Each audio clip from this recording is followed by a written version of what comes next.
Hello and welcome to Bounding into Comics. My name is John Trent. I'm the founder and editor-in-chief at Bounding into Comics. Today we're going to talk about Obi-Wan Kenobi Part 1.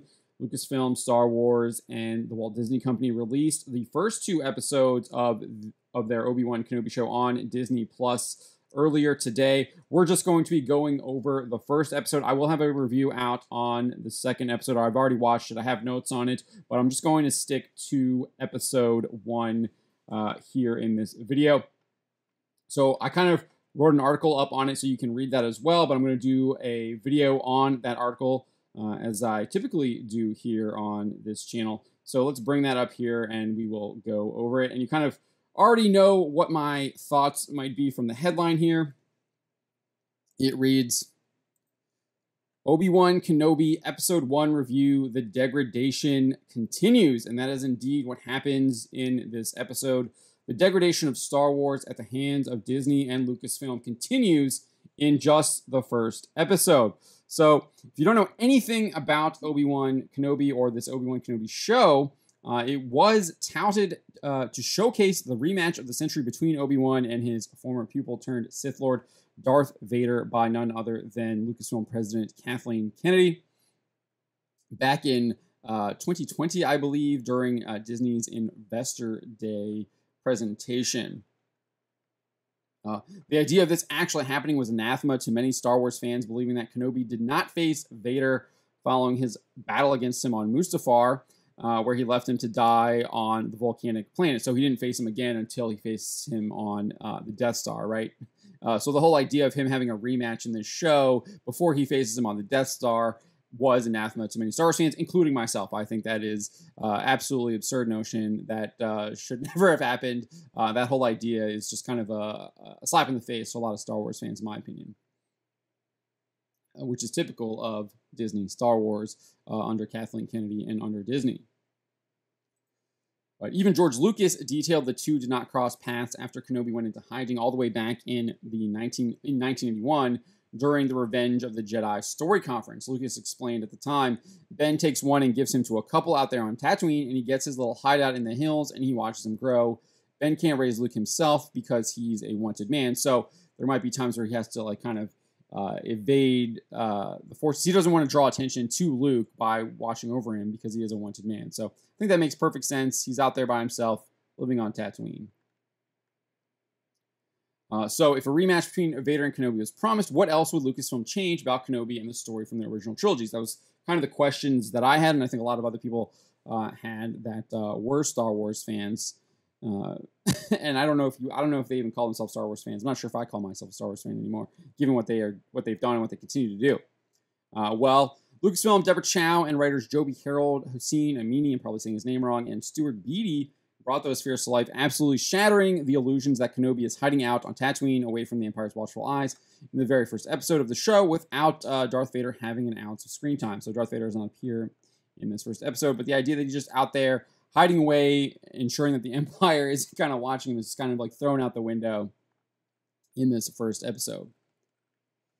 So just to kind of give you, we're going to be talking a ton of spoilers here. So if you're not interested in spoilers, you should click off, go watch one of our other videos. But so we're going to give you a brief recap of kind of what happens in this episode, and then we're going to really go through the entire episode. The first episode sees the Inquisitors arrive on Tatooine hunting a Jedi who has been helping the locals defend their saloon. And also, I guess the person is looking for Obi-Wan Kenobi, as we find out later. While the Inquisitors go about their job tracking down this Jedi, Obi-Wan Kenobi now works as a meat packer on the desert planet while occasionally checking in on Luke Skywalker. Kenobi is eventually called back into action and off of Tatooine when Princess Leia is kidnapped on Alderaan as part of a plan by one of the Inquisitors to draw him out. So that's kind of the gist of this episode. And so we'll get to the good here. There's not a lot of good that happens in this episode. The first 4 minutes of the show might be the best, and it's all old footage from the prequel films, recapping those films and showcasing Kenobi and Anakin Skywalker's relationship that culminates in their battle on Mustafar. It also kind of includes him becoming Vader in the iconic Vader suit. Obviously, he becomes Vader before he dons the suit, but you get that, and then you get Padme's funeral and Kenobi going to Tatooine. Aside from that, the other good thing about this episode is that I guess we get to see Ewan McGregor back as Obi-Wan Kenobi. And there were a little bit of other things. There was this little cool, like, desert mouse that I thought looked really cool. I thought they did a good job on that.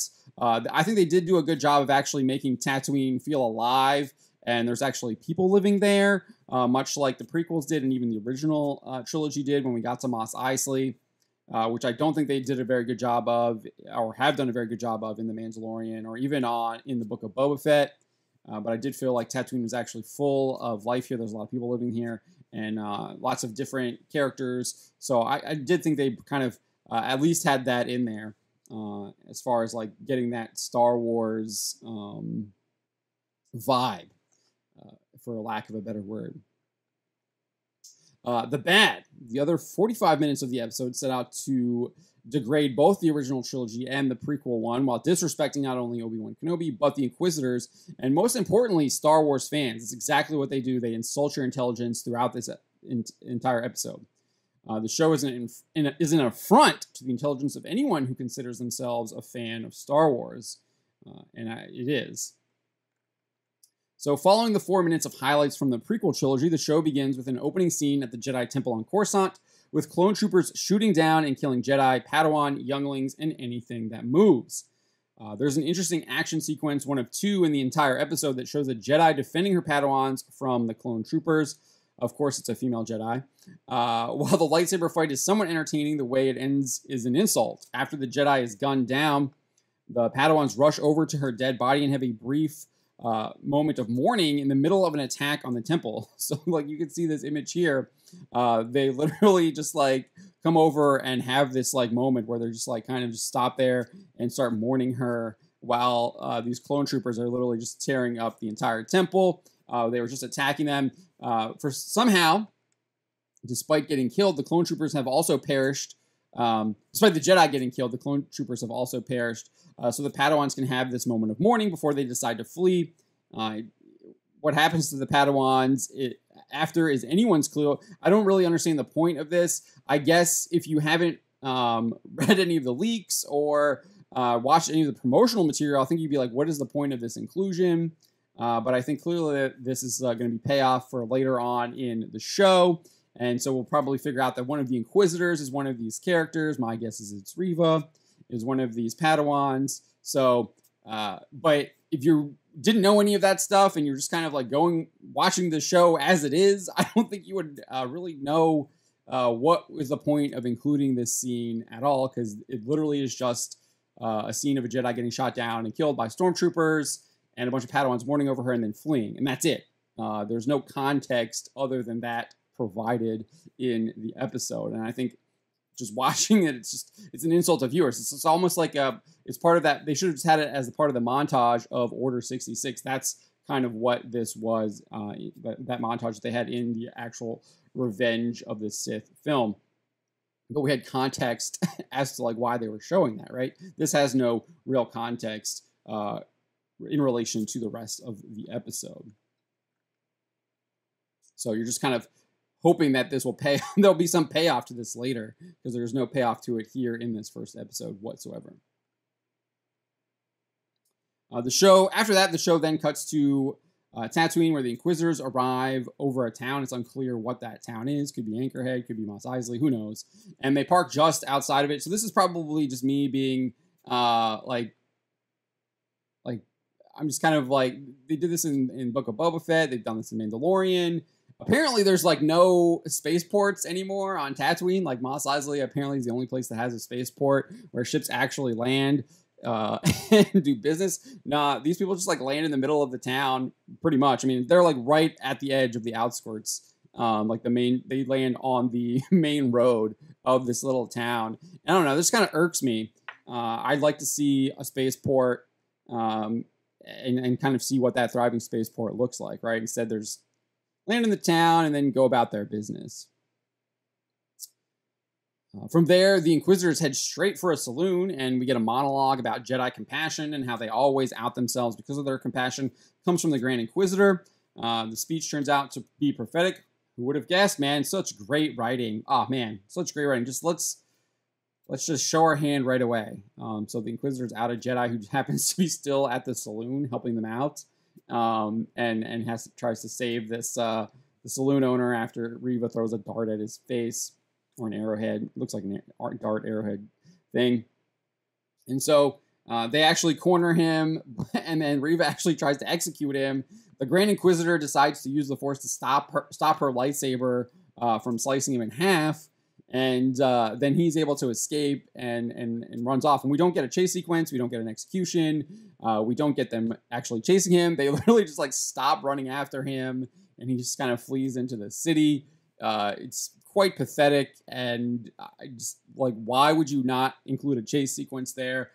Perfect opportunity to do that. Show us some action. But instead, we get this lecture from the Grand Inquisitor over Reva. And of course, this is what modern Lucasfilm and Disney do. You gotta lecture her to put her in her place, yada, yada, yada. And we'll find out later that the whole lecture is just completely pointless as well, because the Inquisitor's like, I want to interrogate him. We find out that they seemingly don't do any kind of interrogation when they actually get him. We'll get to that a little bit later. So after that, the episode plods along. And I mean, by plod along, I mean, this episode is extremely slow pacing. The pacing is very, very slow.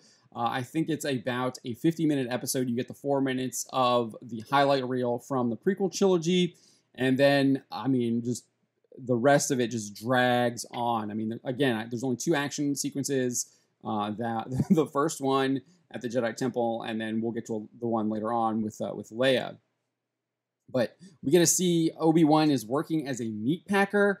And then he kind of briefly checks in on Luke, despite including the scene where Yoda explains what Kenobi will be doing on Tatooine from Revenge of the Sith. That's in the highlight reel, where he's like, I'm going to train you to be able to contact Qui-Gon Jinn so you can train under Qui-Gon Jinn to literally learn how to become one with the Force. We don't get to see any of that. He's not training. He's not doing anything. Remember, this is 10 years after Revenge of the Sith when he's tasked with this. He's not doing any kind of training. He's literally a meat packer, and he goes and gets paid and then goes back to his cave, and then sometimes goes and checks on Luke, and then he's dealing with a Jawa who is like stealing from him and then selling back his stolen parts. It could have been that scene. There was no need for that scene. It's just, oh, haha, like, oh, look, there's Jawas and they steal stuff and then they sell it back to you. Like, remember them? So, like, he should be, it's almost like he's abandoned being a Jedi, which is what they told us, what he basically did, and that's what they're showing us. But then we'll get a contradiction, just like in The Mandalorian and the Book of Boba Fett. Like, in the same episode, we get character contradictions, showing us one thing, and then having him say something else, and then showing him doing something else. And it's like, well, what is it? Can you make up your mind? Is he doing this? Is he being a Jedi, or is he abandoned being a Jedi? What is it? So at least we do get him checking in on Luke, right? He does do that. There's a nice little scene where he's watching Luke, and Luke is kind of run away from Owen, and he's on the top of the hut, and like he's pretending that he's flying a ship or something like that. So it's not too bad. That was a little nice little scene. But again, you didn't really need it. Like, you could have him just kind of checking in on Luke, seeing what's going on, and then getting back to like doing some kind of like Jedi training or something like that. But we don't see any kind of Jedi training whatsoever, or any Jedi actions whatsoever.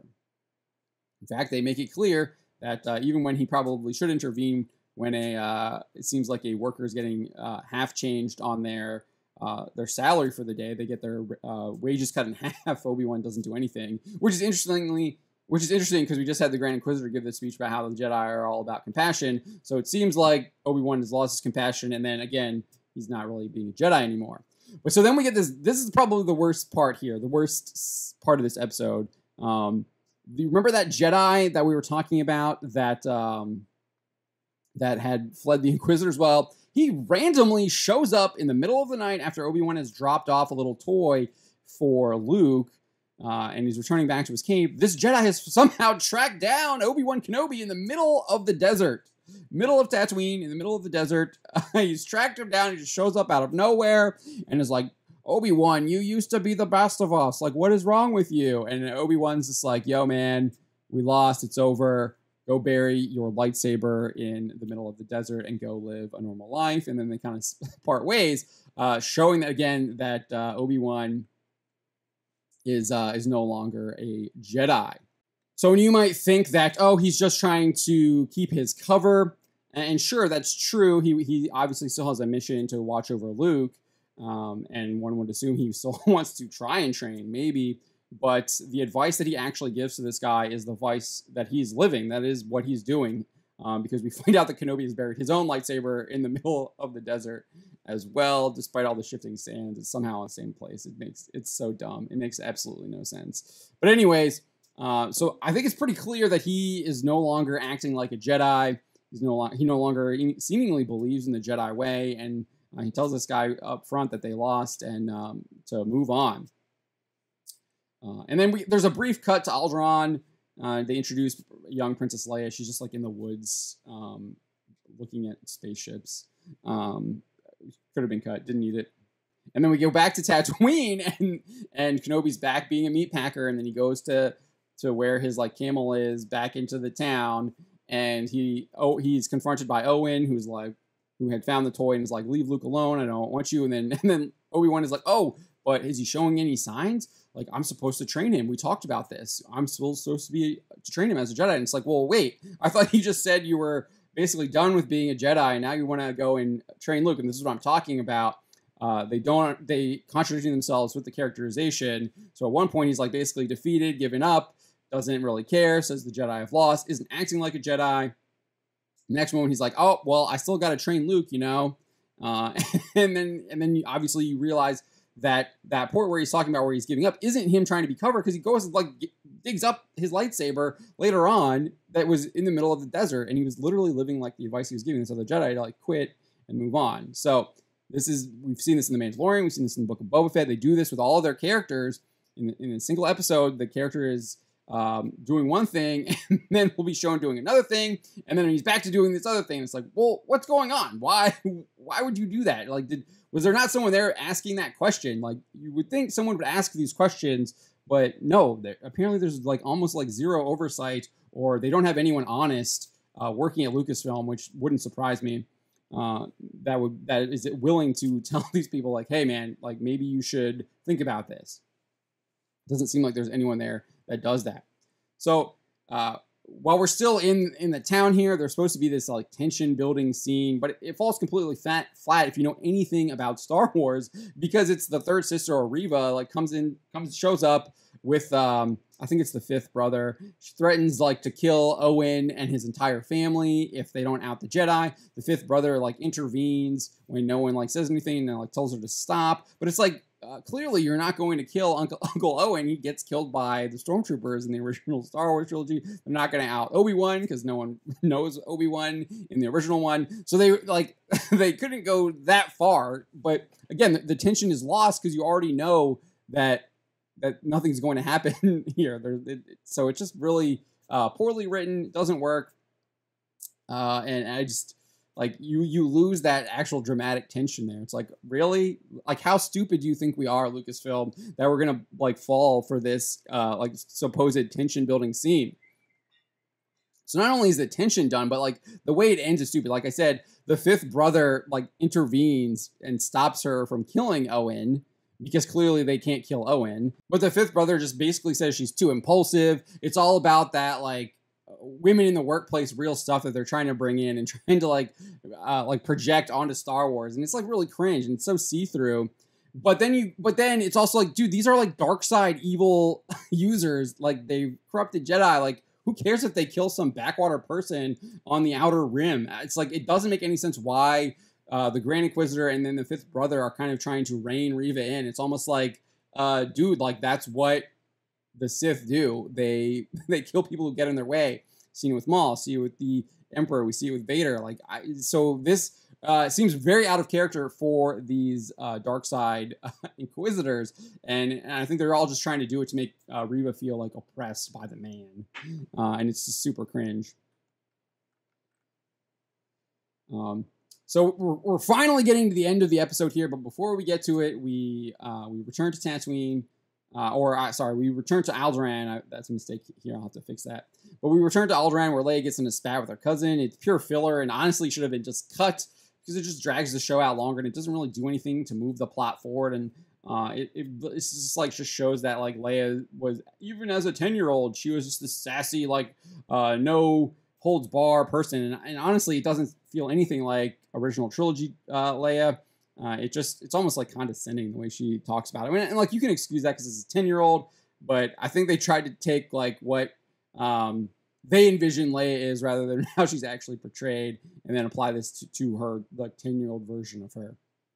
Again, they should have just cut it out and just had her go back out and play in the woods and get captured that way. Real quick scene. If you're going to have that plot line in it, which shouldn't be in the film, shouldn't even be in the show anyways, if we're being really honest here. But we do get a chase sequence with Leia, though, right? So Leia gets prioritized with a chase sequence. We don't get the chase sequence with the Inquisitor and the Jedi, which, like, would be the obvious choice to have a chase sequence. Nope. We get a chase sequence with Leia with these, like, buffoon mercs who, like, struggle to capture her even after they have her kind of surrounded here. They don't have any, like, I mean, come on. Dude, these are, like, hired mercs, bounty hunters, easy capture, like, just shoot a gun at her, stun her, throw a net over her, they're done. Like, they got her. It's all over. But instead, we have this, like, super contrived chase sequence, and it just sucks. And it's like, okay, like, we know you're gonna get her. Like, just get her already. And it's boring. Again, even the action sequence is boring because you already know what's going to happen. It's so predictable. So after Leia is captured, I think if the show hadn't already shown its true colors as a complete and utter degradation to the original trilogy, it really shows itself here when we return back to Tatooine. The idea that Kenobi's in exile hiding on Tatooine is literally just thrown away because Bail Organa and his wife are able to contact Kenobi through a communications device that he's stashed in his cave. That's right. They have a direct line to Obi-Wan Kenobi in the cave. That would have been helpful for Princess Leia in the original trilogy instead of putting the message in R2-D2 and then launching him in an escape pod, hoping to Tatooine as he like searches for Obi-Wan Kenobi on the planet. Would have been really helpful for her to know exactly, for her to just like contact him directly, right? No need to send a message to R2-D2. But apparently, her father had a direct line to him. And he's not being monitored, right? A slap in the face to the intelligence of Star Wars fans, right? Like, you think this Jedi sympathizing senator who might be watched by the Empire and the Emperor and his minions and might be following what this guy's up to, right? But no. So that's just it really is just a slap in the face to your intelligence as a Star Wars fan. But that's not the worst of it. What actually happens is Kenobi actually declines to save Leia. He's like, no, I'm not going to do that. So Organa actually shows up in his cave. He knows exactly where he is. He's on Tatooine in his cave now, and asks him to go save Leia. That's right. He's in his cave. He knows where he is. Like, it's so absurd on its face. If you thought the Jedi just showing up in the middle of nowhere on Tatooine, finding Kenobi was egregious, then, I mean, just what, like, this is just the umpteenth egregiousness. I mean, it's so bad. So, and then he also another insult is that the Organa knows where the kidnappers have taken Leia. So instead of like using the full weight of his position and Alderaan, like maybe sending in like his own personal army and bodyguards, which they kind of show that he has, he decides to put Kenobi's entire cover at risk, going to Kenobi and then asking him to hunt down Leia. It's something that Organa wouldn't do, because he's politically savvy. I mean, he's helping out the Jedi. He's kind of like trying to maintain the presence there, and it really is just an insult to us as viewers to actually buy any of this. To even try, like, you can't even suspend your disbelief for this because it's so unbelievable, and the fact that they have the gall to actually include this, I mean, it truly shows that they have no respect for you as Star Wars fans, and they don't respect Star Wars. You can't respect Star Wars if you include stuff like this in the show. It's utterly disrespectful. But but before we end, I do want to backtrack just a little bit as well. When the show ends, Kenobi just gets on a freighter to crater. Yeah, that's a little. Yeah, he boards a freighter to go find Leia on this planet that she's been taken to. He actually sees the corpse of the dead Jedi. So this is in between Organa contacting him through the communications device and then him showing up on Tatooine. They show the Jedi hanging from like a clothesline in the town that he keeps going to, and so they didn't interrogate him, because if they interrogated him, they might have found out that he knew that Kenobi was on the planet, and they would have stayed there. Probably brought in way more forces to deal with Kenobi and then like literally capture him and take him down, right? But no, he's just there, dead in the middle of the city, to be an example. And not to spoil the second episode, but this scene gets even more ridiculous because Reva actually has the Kylo Ren mind drain powers, where she could just like put her hand up and like steal your memories. It's like, okay, well, I guess she didn't do that on this guy to figure out where Kenobi was. But that's getting a little bit ahead of myself there. But yeah, so, and then I do want to point this out too. The whole point of the Grand Inquisitor trying to stop Reva from killing him in the first place is made moot. Again, contradictory characterizations within a single episode. And if you recall, the whole reason why he was trying to stop her was because he wanted to interrogate the Jedi, and he's just there dead anyways. And they seemingly didn't interrogate him because they would have figured out that Kenobi was there on the planet because he had just met Kenobi. So it's just an absolute disgrace, a joke, a mockery, and utterly just disrespectful. That's what this episode was. But right here, I think the biggest knock is that it was just boring. It really was just boring. It had all of these problems, but the pacing was so slow. There's only 2 action sequences, and it's boring. That's what it is. So let me know what you thought of the episode if you watched it. I don't recommend you watching it. I think you should just skip the entire show. I will be watching the rest of the show just to kind of just document just how horrible this show is, and continue to show that Lucasfilm doesn't like you, they don't respect Star Wars, and they don't deserve to be making Star Wars, honestly. My name is John Trent, and you've been watching Bounding into Comics.